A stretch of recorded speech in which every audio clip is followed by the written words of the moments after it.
Danny Cannell, a legend of Seminoles football, now at CBS Sports, Cover 3 podcast, Sirius XM, does morning radio. I can't believe you're still awake, and I know you have 3 kids, so he's on the radio with us right now. Danny, have your feet touched the ground after Sunday night?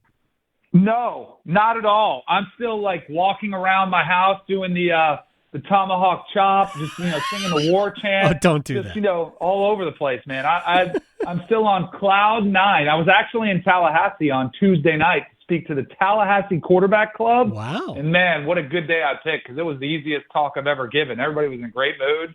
It was awesome. It was. But we're going to talk a little bit about State Notre Dame here in a second. Danny is joining us thanks to our friends at Bet Online. We'll talk about the Wolfpack as a little bit more than a touchdown home underdog.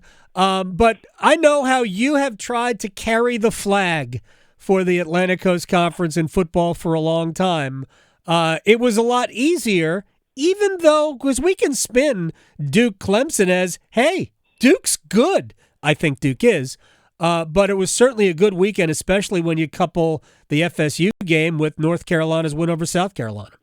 Yeah, what the heck's wrong with Virginia? They couldn't complete the trifecta and get a win over Tennessee. We'll take it easy on them. We got a long way to go. Can't be greedy at them in what we want.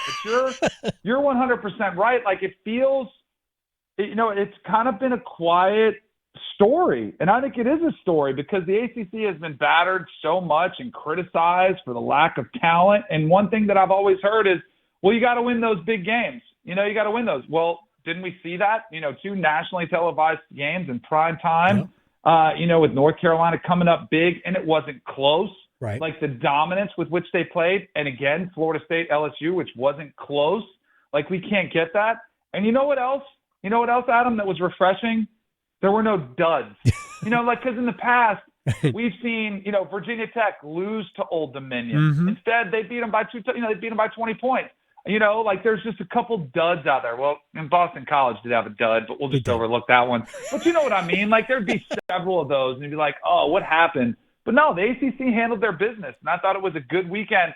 And, boy, I tell you what, I'm just going to give you a little preview. And this is a big if, if you see Miami beat Texas A&M, I got some drafts already composed in my Twitter feed. They are just ready to get fired away and take some shots at the SEC because, man, do we hear about it when they dominate, non-conference matchups. At Danny Cannell on Twitter, the machine gun tweets, should the Hurricanes, at home, by the way, beat Texas A&M. Look, hey, if App can go to Texas A&M last year and win, then Miami should be able to beat the Aggies on their own field in, I guess it's not Coral Gables. They play in wherever the Miami Dolphins Gardens. play. Yeah, Miami. But if Middle Tennessee can go into Miami Gardens like they did last year and get a win, I'm kind of worried about the Canes as well. So we could play that game both ways. Danny Cannell is joining us here on the Adam Gold Show. I want to big picture this about ACC football because for the last several years, and by the way, when you were at Florida State, when Florida State was running roughshod on the ACC for until they finally lost the game. What was it, at Virginia? When was it? Sorry about that. Remember who the quarterback was? Warwick Dunn stopped at the goal line. But when they weren't losing ever, I mean, Clemson went through that for the last several years. And most of the time, we're looking around the ACC going, where are the football schools? Where was Florida State? Where was Miami? Where was Virginia Tech? You guys have to help out. Don't just leave it all to Clemson. But now that Florida State looks like they are back, and you'll have to speak more on that, and maybe Virginia Tech is the portal's been good to them, and maybe they will have turned it around and start on their road back. If the football schools can play well, there's a lot of good football schools in this league. There absolutely are. And unfortunately, this has driven me nuts. In my career as a broadcaster, brands matter. Yeah. I don't like that because a lot of, conferences thrive on their brands. And when a big brand is good, it just feels better. And when you get beat by another brand, it doesn't hurt as bad. So when a Florida State loses to a Miami, right? If Miami's good, it's well, that was a tough game. They're both good. but like one of them are down. It doesn't resonate as well. And you mentioned Virginia Tech. I think it's a great example. Like when Virginia Tech is good, which hopefully they're on, took a step in the right direction, like that's a great thing. You need to showcase, yes, your brands, your top brands. You also need to showcase depth. And I think that's what that's what the ACC is showcasing early, is a really deep conference, because in the national narrative around the ACC is, it's a cakewalk. Right. What an easy. Look at Florida State or Clemson forever. Clemson's schedule, they're like, look at this cakewalk. They can't lose. If they lose one game, they're out. They can't get into the playoffs. Well, now you're starting to look at it and say, well, man, if Clemson gets beat by Florida State, that's not an awful loss. Like, yeah, they could win. So like it's just the perception of the conference because of the brand. It does matter. So a weekend like the ACC just had should be celebrated and, shouted from the mountaintops. As much as I don't like it, you kind of have to brag on the league a little bit because it helps everyone. Like it helps everyone in the conference. No question about it. It really does. Danny Cannell is joining us, Cover 3 Podcast, Sirius XM, CBS Sports, here thanks to our friends at Bet Online. Let me get to the Wolfpack. NC State, I watched the game against UConn. You were in the studio for that game. That was a fun treat. And all I could think of was Notre Dame's going to run the ball a lot on the Wolfpack. How do you see this one? I know the line is just 7.5. So not a mismatch. But Notre Dame is a road favorite, and Sam Hartman is certainly familiar to a lot of Wolfpack fans. He absolutely is. Do you know how many times Sam Hartman has won at Carter Finley Stadium? I mean, he's played like 18 years already, at Wake Forest.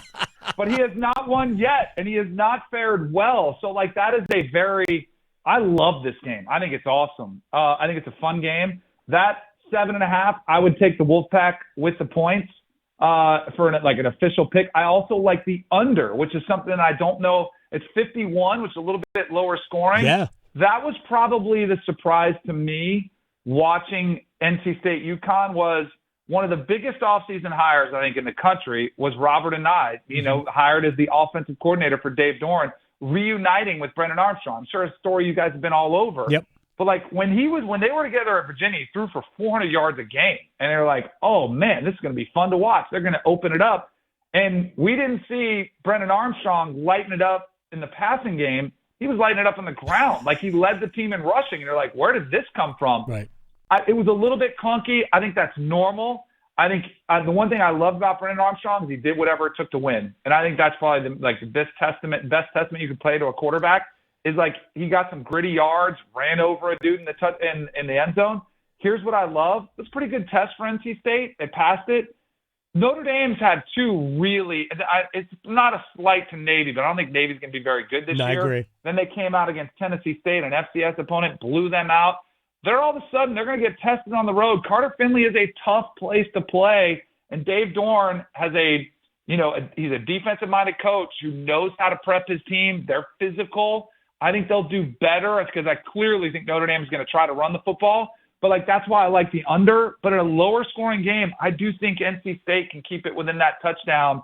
And, I know you're a fan of the Cover 3 podcast. There Absolutely. might have been a money line sprinkle or two on the Wolfpack. So, yeah, I think I like the Wolfpack where they sit. Oh, I'm a regular to the Cover 3 podcast. I'm an absolute regular. You know that. Danny Cannell, before we have to say goodbye, let me get your thoughts on a couple of other games. While neither of these colleges matter here, there is a former coach of the Carolina Panthers, Matt Rule, who is trying to turn Nebraska around. They are at Colorado, and we all know that Deion Sanders means what he says. I have enjoyed Deion as the coach at Colorado. He is certainly giving people a lot of reason to root against him, and that's fine. Deion has always kind of done that. But they were so impressive, maybe not defensively, at TCU. I'm in love with Travis Hunter. To me, he should be one of the Heisman favorites at this point because he's going to play both ways all year long unless he gets hurt. How do you see that coming out? Adam, I don't love Travis Hunter one bit. I'm like a scorned woman who's just bitter. Oh, that's right. He was the number one ranked recruit coming out. He was a Seminole all his life. He had like all garnet gold. And then to everybody's surprise, Mike Norvell is included at Florida State. He flipped at the last minute and went with Deion to Jackson State. And I guarantee you part of that deal was just follow me wherever I go. And he did. He is a phenomenally talented player. Like, it was so much fun to see what he did, even though I was bitter when I was watching it. He played over 130 snaps. It was insane. Now, I know I'm on here with Bet Online, and I want to promote people to go there and check out the lines and make your wagers. But I don't know if they're going to like this, Adam. I am running as far away from this game as I can because it scares me. By the way, there is a ton of money coming in on Colorado. Like, this line swing has been unlike anything we've ever seen. Before the season, Nebraska's look-ahead line was about a touchdown, maybe even over it, 8 or 9 points. And now we swung 10 points around to where Colorado is a favorite in this game. This scares me because I love what Colorado did. I was wrong, but I am not going to double down and say, well, prove it to me again. And yet I'm not just completely sold that all of a sudden they're going to waltz through every opponent they have, so nothing would surprise me in this game. I don't have a really good lean on it. I would guess maybe the under, because I do think Nebraska, their quarterback struggled mightily. Jeff Sims, 3 interceptions. I mean, Georgia Tech, former Georgia Tech quarterback. I think they've got to try to slow the game down to have a chance. So I think they'll try to run the ball. Colorado's defense didn't look great against TCU, especially against the run. So I lean the under, but I don't like a side because with Deion, just sit back, grab some popcorn, and enjoy it. Because I would be pissed off if I took one side and was wrong in this one. But I think a lot of people are emotionally betting it because a lot of people love him, but he's also got a lot of haters, and that's fun. But my goodness, don't bet with your emotions. You got to have a lean. You should never do that. By the way, here people are betting against Matt Rule. That's what that is what people do here. Yes, real quick, thoughts on Carolina and App State. Over. Minutes the 58's the total. I go over this one all day. Remember this game last year? It was a ton of fun. Yep. And when do you think we would have said that maybe App State is a tougher out than South Carolina? I think South Carolina could be in for a long year. Their offensive line was atrocious. Yeah. Credit to Gene Chizik. Thrilled that they got that offense ironed out. But this game, I think, is a little bit of a trap game. Although the way last year unfolded, I think it really helps Mac Brown in getting his team dialed in. But I know Drake May and his weapons. Hopefully we get Tez Walker's situation cleared up because that's ridiculous.